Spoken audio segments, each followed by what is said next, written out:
What was the item build? I'll get into that. I'll get into that. I just wanted to drop that little factoid really quickly there. But I mean, just while this isn't only the Ana and Topson show, right? Obviously, it's great to have them both back playing together in the international stage. But I just want to highlight Zephyr. Like, can you imagine even 2 months ago him playing a hero like Primal Beast? I certainly can't. Like, that is not the hero pool that I think of when I think of Zephyr. I think of, the Phoenix. I think of his Enchantress, his Tree and Protector, even the Dawnbreaker, who, as a 4, is kind of slow. You're not one of these blink in, start the team fights. You are a reactionary support where you're ulting in on top of someone else that's taking the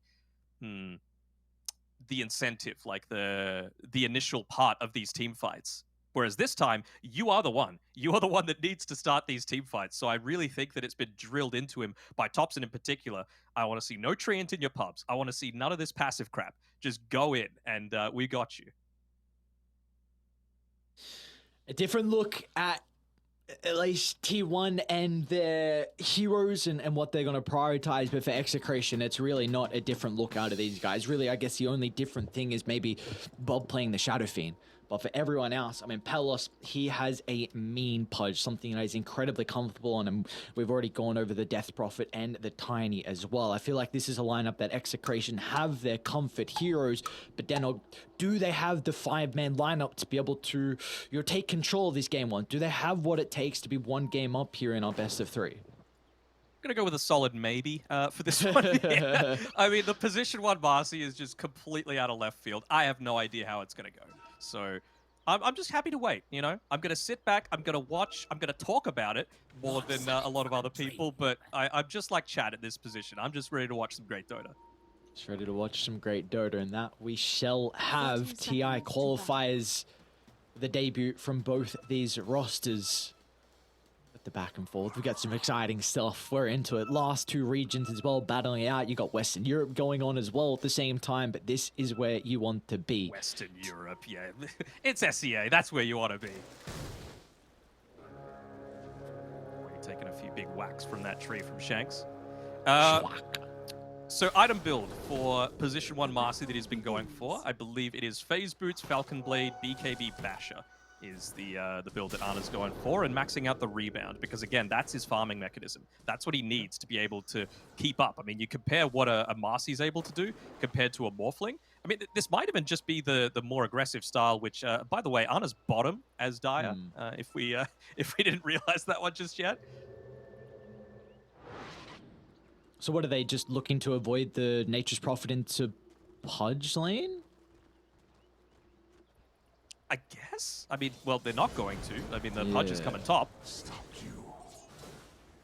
See how the early lane's able to shape up here for Topson against Bob on the Shadow Fiend.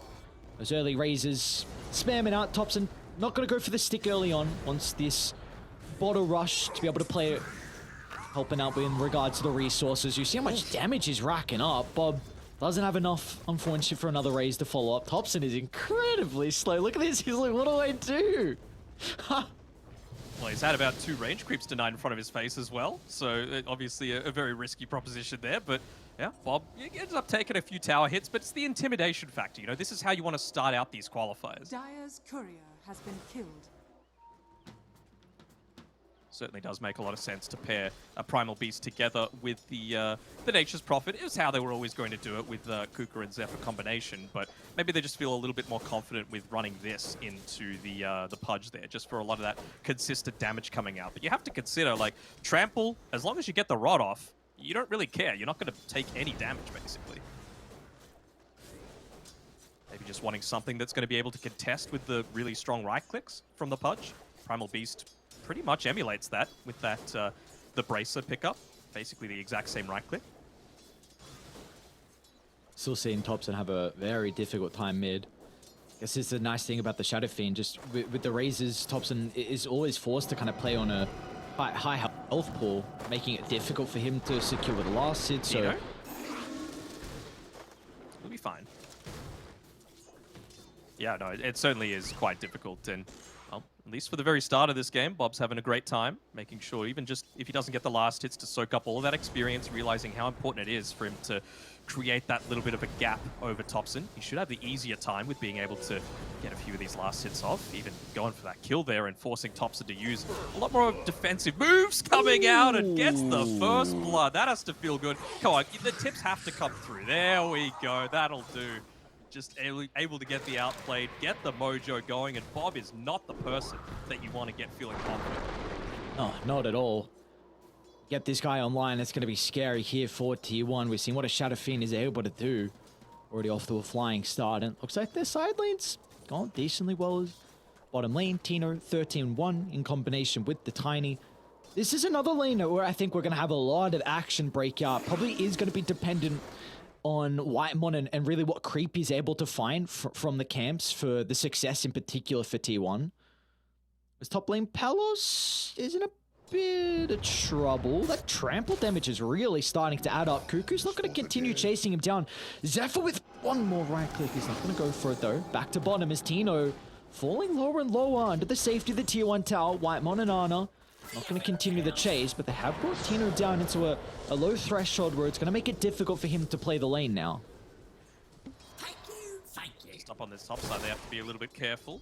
Palos just getting the half duration healing salve being fed over to him by Vincenzo. Ana's in down he was able bottom. to get He might get a solo kill onto Tino. Spirit Siphon to the last second with 2 points in the Siphon. That will be enough to find the health back. A nice attempt from Ana.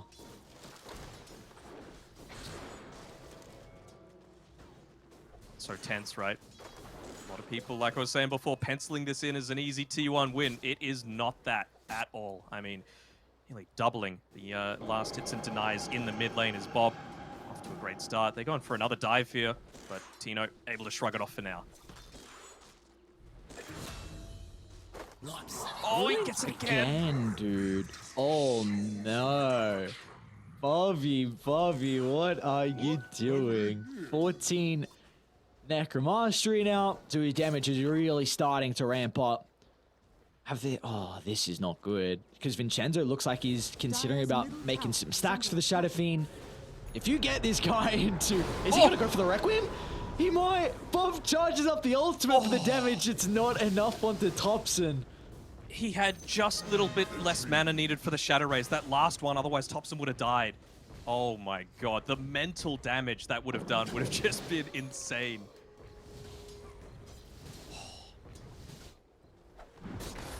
Top side.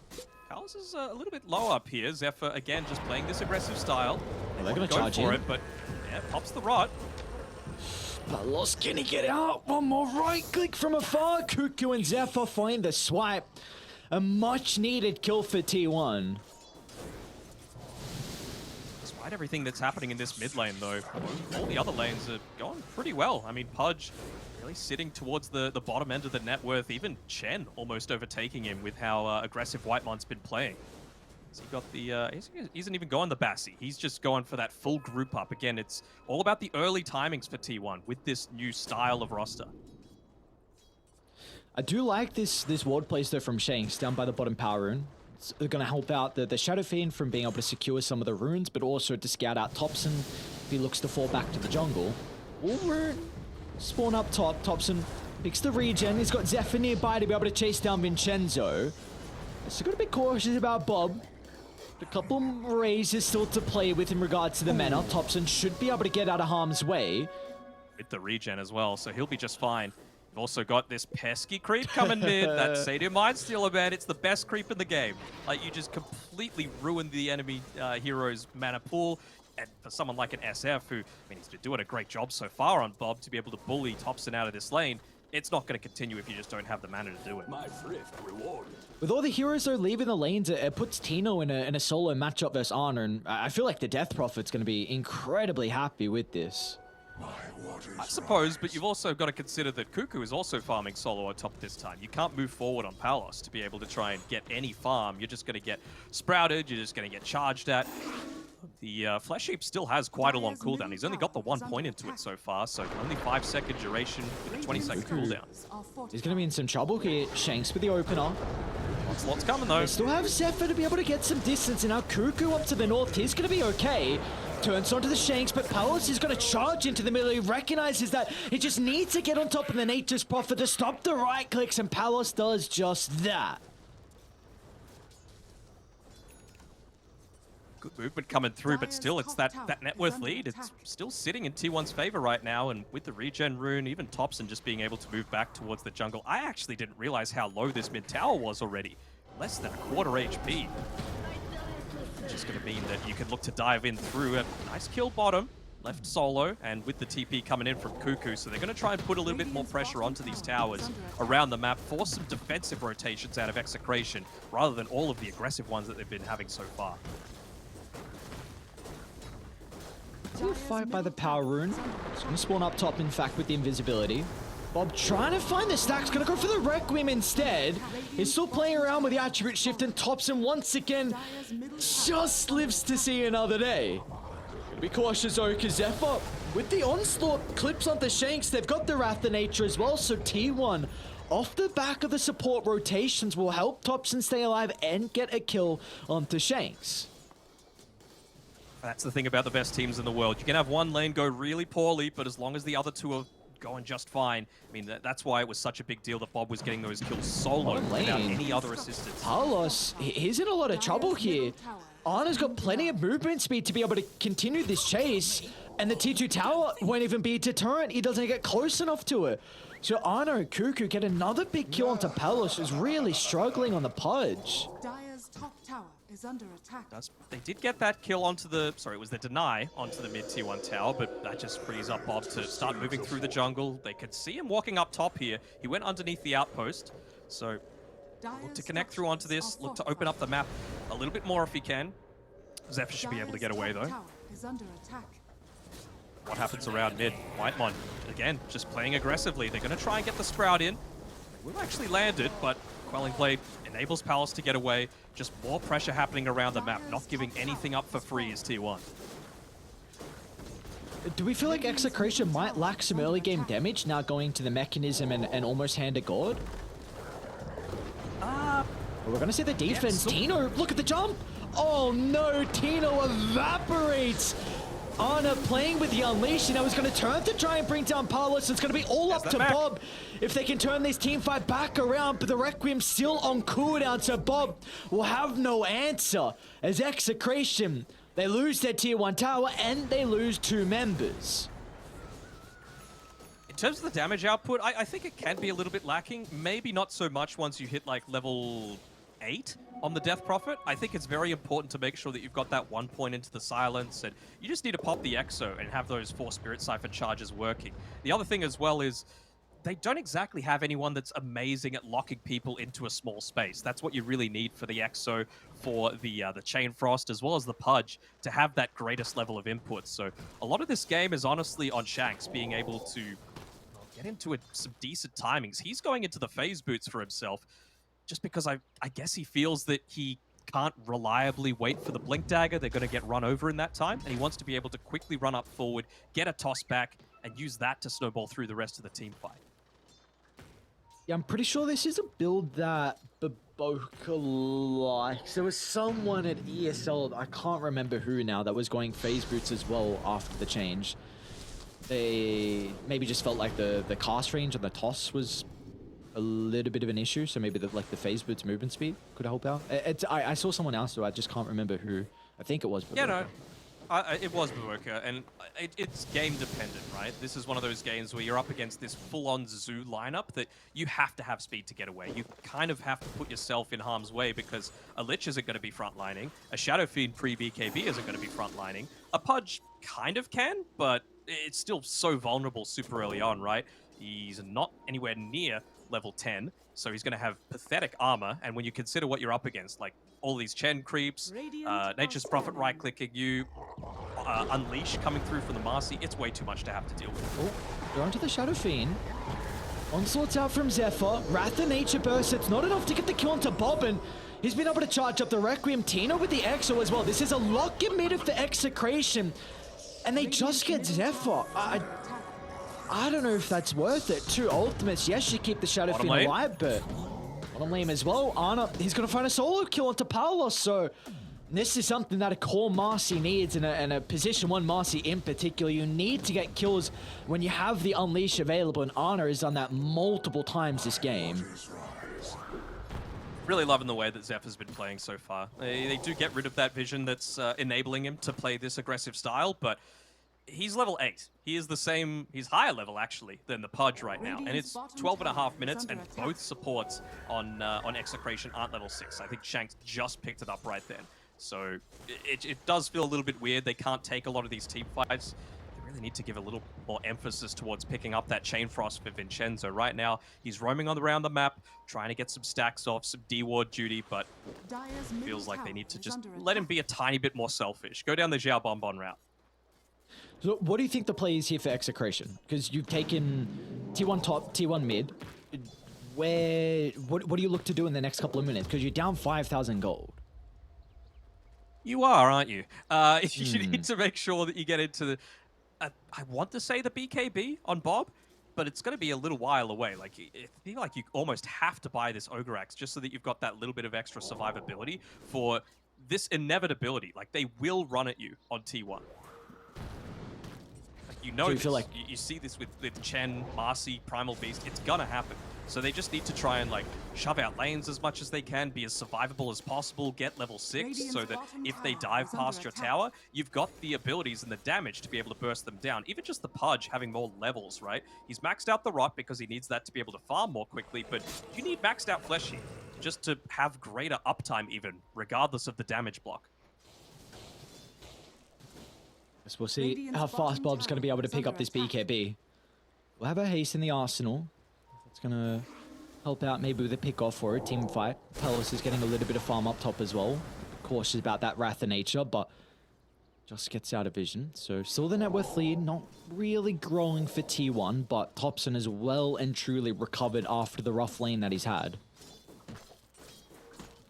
That's always the thing that the best teams do. Like I was saying before, you gotta make space for a teammate that's having a rough game. And with Execration doing it, it really feels like they've committed so much more. Whereas T1, they're going for the efficiency plays. They're making sure that spread people out around the map. It's one of the big strengths of the Chen, right? You still have a global presence with your Hand of God. You can jungle on your own.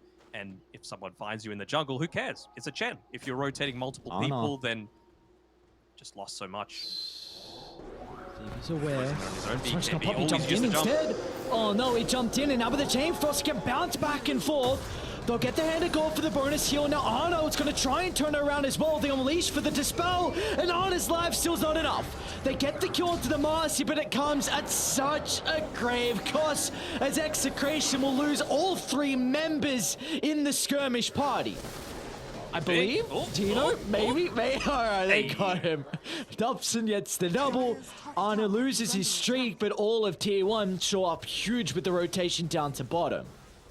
At least this time around, they don't commit absolutely everyone on Execration. Like, yeah, you lose 3 heroes, and it sucks. But Bob, he's farming. He's becoming that really big threat, the damage threat that they're going to need for the fights that are yet to come. Nearly level 12, just probably about the recipe left towards the BKB. That's going to be big. And they've also got this siege creep wave up top, so someone needs to respond to this, and they know that a lot of TPs came down bottom to be able to protect that, to protect Ana previously. So it's really only Nature's Prophet that can look to play up here. I guess Thompson can as well, but yeah, eventually it's going to be Cuckoo playing up top here. They might consider Roche pretty shortly here for T1. Wraithback just completed for Cuckoo. A lot of damage mitigation. Of course, lifesteal as well, the important thing. You've got the sidekick even to play with as well. So, yeah, I wonder if T1, what they're going to consider. Maybe they are looking for a pickoff and then they can enter Roche, or maybe they feel like they're strong enough just to walk on in.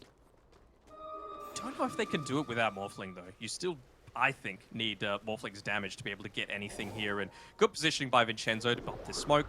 All the Chen creeps revealing absolutely everything. You give your life away, but I was about to say it's worth it. How quickly is he looking to try and connect on Thompson? Not really. So I don't think they could do this. They might still go for it, though. And they're pinging it now, but they're kind of in 2 minds about it all. Here we go. Cuckoo TP's in. They see the SF TP back as well. That was really what Cuckoo was wanting. Just realized that SF isn't going to be able to be part of any quick Roche attempt. And actually doing this a little bit faster than I was expecting. Everyone's bottom, they don't know. There we go. There's the Unleash. I was going to say, maybe Ana feels like they're forced to use it, and when now with the Unleash, it's going down much faster. So T1 with the first Aegis, Shanks and Palos trying to catch out Topson down bottom, but the Spidey senses are tingling, so Topson's back to safety, making sure he doesn't put himself in a compromised position while the team is getting an objective. Some good wards, really showing a lot of that positioning in it, not Palos. really conventional spots.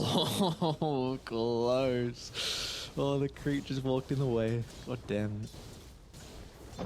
They are going to reach this timing where they feel a lot more confident to be able to fight, though, on Execration, right? Like, in, I would say, about 4 minutes' time, you can get your tier 2 neutral items, you can get your Aghanim Scepter on Palos, you can get your Blink Dagger on Shanks, you can get BKB on Death Prophet. Like, it's a lot of stuff coming very shortly. So if they can weather the storm, even wait out this Aegis, and then look to try and make a play, that could be a real turning point for Execration. It's just making sure that you're efficient with your movements, not wasting TPs for, you know, any which person. I feel like you really got to have someone like Vincenzo doing exactly like he is in this mid lane right now. Just shoving out the wave as, even if it's slow with the Frost Shield, anything that's just going to discourage them from constantly running at you, because it means that smokes like these become a whole lot more obvious.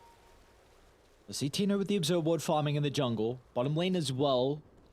Topson shoving out the lanes. This could give them an option to move down and play next to the Morphlin, maybe anticipating a gank or just someone here to shove out the lane. Look at Tino's positioning. This is really Smoke's good. gonna pop shortly, so they'll see Zephyr. What's the call? They're just gonna TP out. I think the Corey saw Shanks. Yeah, he's gonna reveal his position regardless. No way he makes it out of this. He'll make him work for it at least. The adaptive strike from Tubler's Topson. toy, bro. Yeah, I was gonna say. Put it in the he'll make it. Oh, No hey. way. I mean, that's weathering the This is storm, the then. efficiency, That's what man. you said. Mm-hmm. They need it. They're 100 gold away from the Aghanim Scepter on the Pudge, 700 from Blink Dagger on Tiny, just a little bit closer towards Tino's BKB himself. He'll have level 12 as well. I think you got to give up this bottom lane. You cannot fight into this. You just don't have the tools to be able to. And T1 have everything that they want. They've got Manta Style, they've got BKBs, they've got Aegis, they've got Mech. It'll be just way too greedy. So push out the other lanes. That's the main goal for Execration right now. Man, they're smoking for this. This is crazy. Who do you jump? Kazana and Whitemon playing hand in hand. They're gonna go for Zephyr instead. Not the easiest target to bring down, especially with Whitemon on the outskirts as well. But the Spirit Vessel will apply it. It's going to stop a lot of the bonus health coming back, but off to the left side, they're going to be able to blow up Tino with a turnaround. It's not enough because Arna's protected with the BKB. He just shrugs off the Requiem, jumps further into the middle, secures the triple kill, and Arna's Marcy is something to fear. Oh, they did such a good job in being able to scout out that movement and dodge a lot, but you lose your tier 2 tower and you lose 3 heroes because you think you could go on to this Primal Beast. Turns out he's a pretty beefy hero. Level 11, position 4, 2200 HP, plus the extra armor that you're getting if you're able to get off that uproar. It's just way too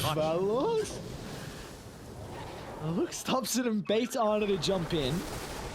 They get the stun. Arna still has Aegis. This is, I don't know if you're ready for this team fight. Arna gets a little bit of bonus health back. Not going to be enough to hold off through the first life. And now Tino, he's got his second point in the exorcism. So he's going to charge in the middle, trying to create some chaos, break the formation out of T1. But they're retreating perfectly. In synergy is T1 making sure there's no stragglers for the easy pickings. And now with the backstab is Zephyr. Onslaughts into the middle with the polarize out as well. Tino's gone out of the count, and now T1, they're on pursuit for more. Cuckoo's already teleporting to the backline, but Shanks is up to the higher gun, so instead they'll go back to the tier 2 tower. Can you tell that I like this aggressive T1? Because I really like it, you know, especially Zephyr. That is the biggest improvement that I'm seeing so far out of their last 6 months, honestly. Like a big change in style, and it's working out wonderfully for them. Still just lacking that little bit of extra damage. They get Cuckoo. They'll be able to break the Dismember instantly. Vincenzo's going to buy some time as well, but Palace is stuck in no man's land. Shanks is able to reveal the Blink Dagger as well. They're going to try and toss him inside the Requiem, but the attribute shift keeps Thompson alive. And now Honor is having a free fight. Again, the Mars is just jumping on forward. Zero cares in the world is Honor. Cuckoo might have to have some cares. Looks like he's able to walk that one off as well. A Witchblade, actually, sorry, the Mage Slayer completed. Magic resistance? I don't know, man. I feel like this is just comes down to a little bit of maturity coming through from Execration. Like they could have easily taken those last two team fights if they just had the BKB on the Death Prophet. If they just waited that little bit longer for even a 4-staff on the Lich. Instead, they just ran headfirst in when they weren't ready. They just now have the Blink Dagger as well on Shanks, which certainly does help, especially if you're able to get in onto the back lines, take out the Chen to be able to start a lot of these team fights, or Cuckoo. But, I mean, it just felt like they were way too early with a lot of these responses. So greedy. He wanted that ancient creep. Oh, getting closer to his BKB. Unfortunately, he will be killed off. There you go for Execration. Just kind of, you were just mentioning like maybe some inexperience or, yeah, inexperience. I was just going to say lack of experience, same thing. But it's very difficult to give up that T2 tower. But when you're in this position where you just need these BKBs, when you need these items, that's your hope in these team fights. And if you don't wait long enough, then you kind of, you take 2 bullets. You lose the fight, then you still lose your tower. And now you're down even more gold. So now T1 have more items to play with, so... Radiant are scanning. What's the probability looking like? Yeah, 91%. I just looked. Yeah, it's not looking too great. I feel like you could afford to give up 2 tier 2 towers if it meant that you had that next item that you needed. At the time, I think top was pushed out, so they weren't in danger of losing a third. They just lost way too much for free in my eyes. Interesting. Anna's going to Scepter. Okay, so this is actually what gives you the Dispel. I was looking before that they changed the Dispel, no longer being on Unleash, so now the Scepter's going to provide I didn't want to call you out. I wanted to let you... No. Okay. Terrible player. Absolute garbage. It's all right. Did you say we win our turbos, it's fine. Yeah, I mean, just dominate the turbos. People ain't got shit on us. Did you say Scepter was in the build that Anna was going? Honestly, the games, because they're pubs, mostly end before he gets up to that stage, so...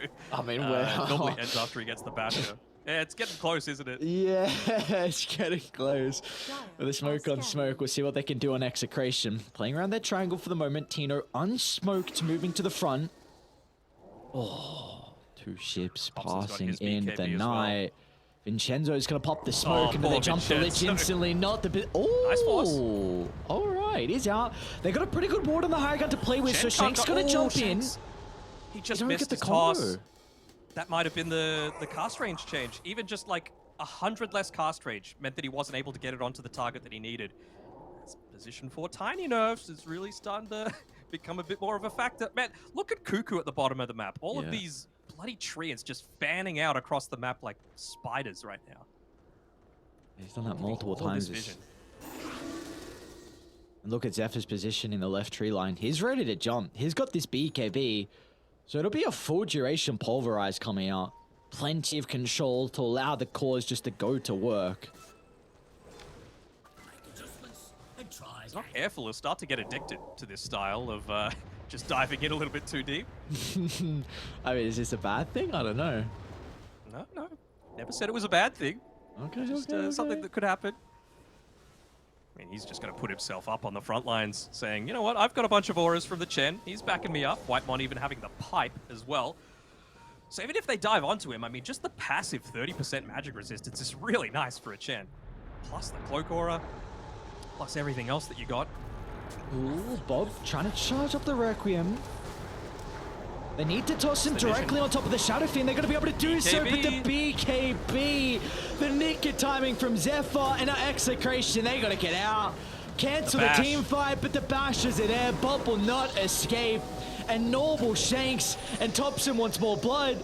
A waveform deep inside the base. They've got Anna to follow up as well as T1. Look at them go forward, pillaging the base. No one is safe from the boys of T1.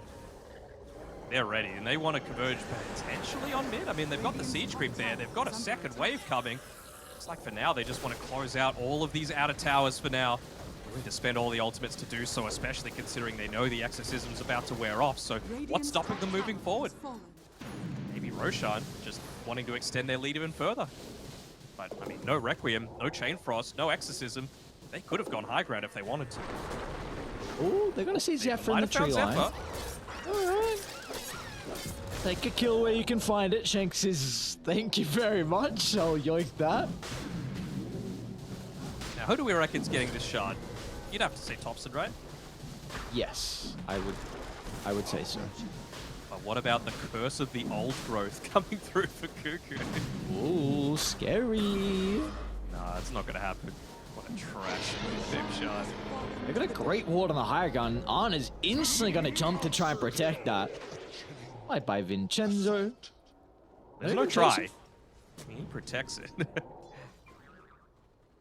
James, let's chill. All right, so Thompson does get the shard, and he's got the Aegis to work with as well. So this Morphling, he has not died since the laning phase, and maybe that's why Bob wasn't looking to tip Mr. Thompson, because I don't know if you want to poke the beast. Even without the poking, this is still happening though. So I feel like you take your chance while you get it. Nearly level 20 on Morphling as well, going into the Skadi next. I mean, they've taken over this game, T1. What's the win prob now? 3%. Optimistic. I'll say that much. And well, level 15 with the extra Spirit Siphon damage and healing. This is the big timing that really feels kind of busted. You know, a lot of people are playing around this timing specifically. I know everyone likes the lane? percentage. Okay. I mean, even Anna's just trying to solo. Look at all the vision that T1 have of the map. Yeah. I just realized they could see everything, and they feel like Anna's just able to get these solo pickups. Oh, he's going to run into Palos. Shanks is nearby. Tino, he's not going to be able to cancel his TP. Down goes to position 1. Pudge, god-like streak for Anna. And bottom lane, Bob, they're going to force out a BKB out of the Shadowfin as well. One charge from Zephyr sends Bob packing inside the base. Know how quickly the connection can come, right? You got the global teleport as Cuckoo comes to mid. Thompson, of course, with his waveform, very fast at being able to move around the map. The Frost Shield's going to delay things a little bit, but you're still just not ready. Radiant's middle tower has fallen. It's going to have to be a toss back into a Requiem, and there's the silence. That cast range, man. Not able to find it. Zephyr with the charge and gets the pulverize onto Tino. They're going to be able to stop it in its tracks, but there's just no damage. You drop the pipe, you got the hand of God, and instantly T1 can turn it around. They're deep inside the base without a care in the world. Even the glyph is not going to be enough of a deterrent. Tina will try and charge onto Cuckoo, but the physical damage is starting to wrap up. Even the BKB will not do anything to protect the Death Prophet. T1, the mid lane was rocky to start, but it did not matter. What a fine way for them to open up their run here in game 1. It's under attack. Oh, it's missing on the hook there. This should be game. Like, they are absolutely swarming that Ancient. No buybacks available on the DP or the SF. Radiant's middle Just tower look to is close this under one out if they were wanting to, but being a little bit composed. Never mind, it was a bait. It was a bait. Give me more kills. Let me add to the tally. The G's had dropped. T1 on their debut. Fine game 1. middle tower has fallen. We'll see what they're able to do if they can replicate this performance. But for them, Denok, you really had a lot of questions on how this new T1 it would look. And again, in really particular to the supports. And I was quite impressed with Zephyr on the Primal Beast. Everyone is smiling except for Zephyr right now. He's just like, man, I'm not used to this. It's good, but it's going to take some time. It's exhausting to have to go through a very different style to what you're used to, but I'm sure that he's going to be feeling very happy about that first performance in an official game, playing this, I guess you could call it T1 Dota. Like, is this the new T1 Dota? I mean, Anna, he's of course a full-time member. Thompson, they specifically made sure to say stand-in is the way that they're going to go about playing with him in these TI qualifiers. But even once he potentially departs, we'll see how they go if they make it there or to the last chance qualifiers. Is this going to be the way that they play moving forward? How many lessons can they look to take from a lot of influences from outside their region? Yeah, this